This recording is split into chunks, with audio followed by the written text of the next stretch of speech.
Hello everyone and welcome to the podcast for the Spalding Comicon. So obviously we have Comicon coming very soon. As you can see here, we have plenty of guests and I am absolutely stoked to have one of my very favourite cosplay characters, and he's here. You probably won't recognise him at the moment, but to many of you, you would know him as Deadpool UK Entertainment. Some people will remember a couple of years ago, we did do a podcast with you, and a few of the questions that we asked you, I'm going to recap over for people who are new to the Spalding Comicon, because obviously we did it for Sutton Bridge Comicon back then.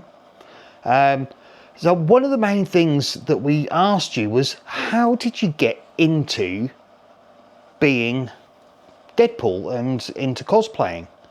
Just remind us all about that. Well, I really wanted to go to a Comic-Con for years, but due to anxiety and everything, I never really ended up doing it. You know, it wasn't until 2019 we heard Great Yarmouth had a little con on. And I decided, you know what, that's it, I'm gonna go. And I had a couple of friends, they were going, so I was gonna come with them, so I wasn't gonna be on my own and that. And I thought, well, I wanted to cosplay. I didn't really know what to cosplay as at the time. I was thinking about it, I was like, I didn't like the size of me, so I didn't want to get in like a Spider-Man lycra, you know what I mean? You know, stuff like that. And I'd seen Deadpool, I thought he was a cool character, plus I liked the costume as well, so I thought, you know what, I'll do that. So I didn't know the first thing about getting a cosplay or anything, so I just went on eBay, picked one from China for about 160 quid. The picture looked good, so I was like, it's 160 quid, it's got to be good, and it came and it was pleather and tight, really tight. And sort of since then, you've, at the last podcast we did, you mentioned that you were on suit number 4 back then. How many suits have you got now? Let's see. China. Second one, China. Third one was Professional Cosplay. Fourth one was Illustra Studios. So yeah, I'm on the 5th one now, and that is another one from Professional Cosplay, and that is the Deadpool and Wolverine suit.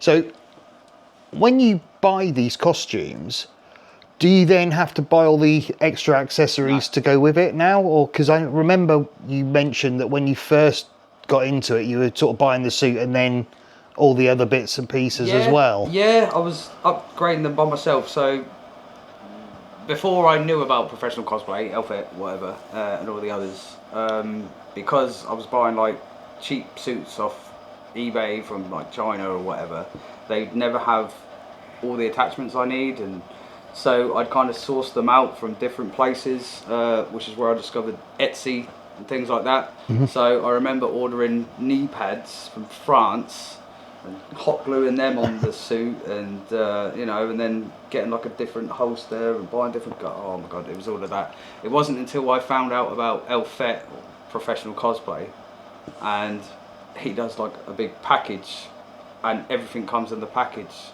So it's just easier for me to just buy that and have everything there from day one. And I should think it's nicer to be able to open the whole costume and have it there immediately. I also don't like sourcing, because if something's the wrong colour and you've ordered it from God knows where, it's taken XY amount of weeks to get to you.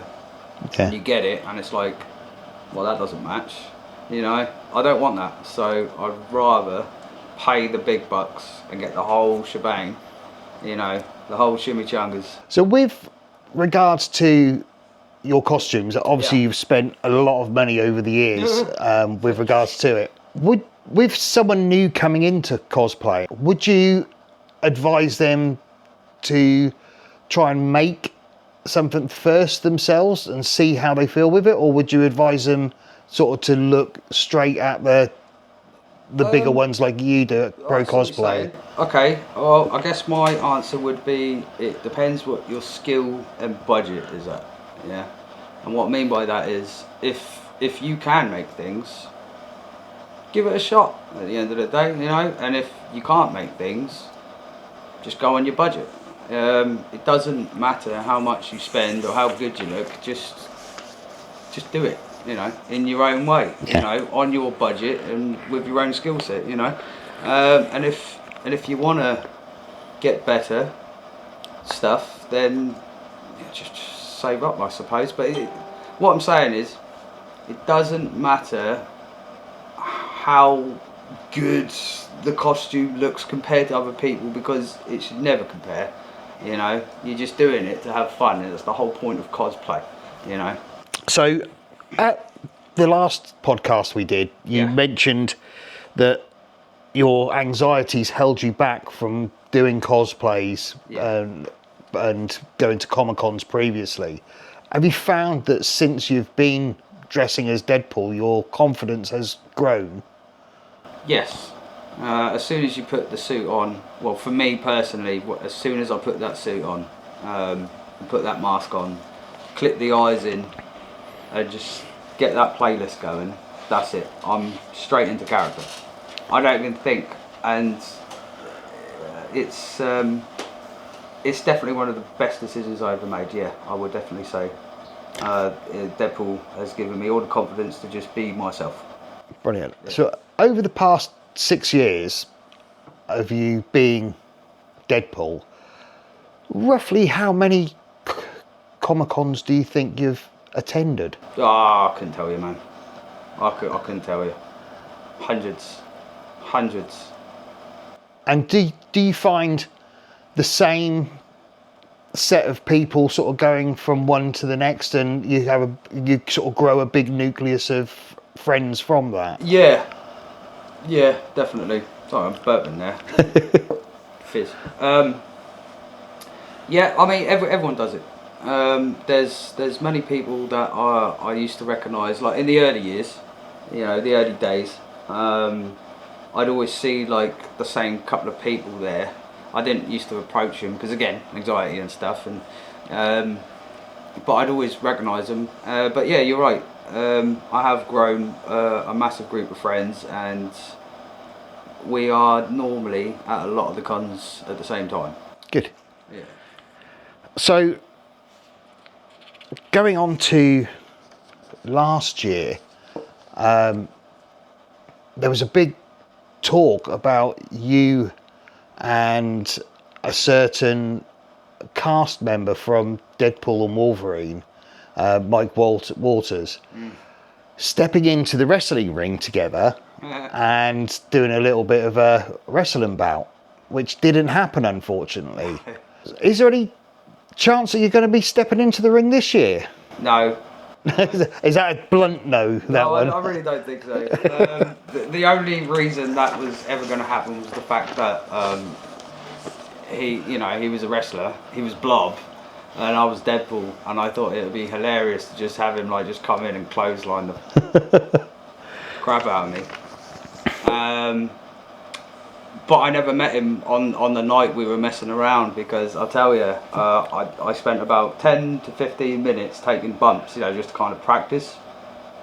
And in 10 minutes, I've thrown myself on the bottom of that ring. That was enough for me to think, no, I don't want to be a professional wrestler, to be fair. But yeah, on the day, I did speak to Mike, and he said, no, I'm not. I'm not wrestling today. So we never did it. So no, it's not going to happen, because it was just kind of like it would have been a funny moment. Obviously, him being Blob, me in the Deadpool and Wolverine suit, it would have been funny on the day with the two people. So yeah. No, I severely doubt I'd do it. And also, if the suit broke, yeah, you know, that's going to be a problem as well. So a lot of our viewers will have seen you at various Comic-Cons. Possibly. One of the things that they will have seen you doing is, as Deadpool, playing a Disney princess. Ah, yes. So first of all, out of all of the Disney princesses that Deadpool UK Entertainment has been, which would be your favourite? The best one, Princess Aurora Pool. Definitely. Yeah? Yeah. It started with Elsa. I assume you want to know how it started. Well, I'm sure our viewers would love to know what made you choose to do it. Well, I mean, the clue's in the name for a start. It's entertainment. I live to entertain, so I'm always trying to find things to I want to find out ways to mix it up, make people laugh. And so a few years back, I did a dance to Frozen as Elsa Pool with the Disney princesses, A.B. Enchanted. FYI, they're the best. Yeah, so we did that at Yarmouth. It was hilarious. I didn't practice any moves at all. The hood was falling off before I was thrown. Nothing went to plan, and it was hilarious, absolutely hilarious. So for about a year and a half, I just kept bringing Elsa Pool out, and then well, Disney took over, didn't they? Yeah. They own it now, and so I figured, what better way than to start taking over the Disney princesses, and then it just started adding up, and I was getting more and more and more. I think I've got 5 of them at this point now. The newest one is Belle. So are we going to see a Deadpool crossover with Disney at Spalding Comicon? Yeah. I bet you're not going to tell us what it will be, though, to keep it all a secret. You can have a guess. Well, there's Elsa Pool, Princess Aurora Pool, Rapunzel Pool, Belle Pool, and Bride Pool. So, you know, one of them might appear. Maybe not. There we go. Our viewers can sit there and decide which one it will be. So I've got a few quick fire questions and answers, so people can sort of see the way that your brain thinks. So here we go. Tom Holland or Tobey Maguire? Tobey Maguire. Guns or swords? Guns. Deadpool or Spider-Man? Deadpool 1 or Deadpool and Wolverine? Deadpool and Wolverine. DC or Marvel? Well, it's Marvel. Texting or talking? Talking. Ariel or Jasmine? Ariel. Tapas or pasta? Tapas. Italian or Indian? Indian. Is Friday fish and chip day? That's chimichanga day, wasn't it? Is it brandy butter or cream? Brandy butter. What's your favourite baked potato filling? Baked beans. And is a hot dog a sandwich? Yes. It's a nice bit of meat with 2 bits. Now this is the one that'll definitely get people talking. Jaffa cake. Is it cake or biscuit? Cake. So, Spider-Man is still your favourite superhero, yeah? No. No. It's got to be the X-Man. The X-Man. It's got to be old Wolverine. So guys, make sure you get yourselves along to Spalding Comicon on the 18th of October. If you come along to that, you might as well also come along on Sunday, the 19th of October, for the card show as well. It's going to be excellent. I'll be there. We've got absolutely no end of fabulous guests, as you can see. We'll be doing interviews with them. You can ask your questions to them, have your photos taken. There's competitions, and you'll be there. That's the main thing, isn't it? We look forward to seeing you.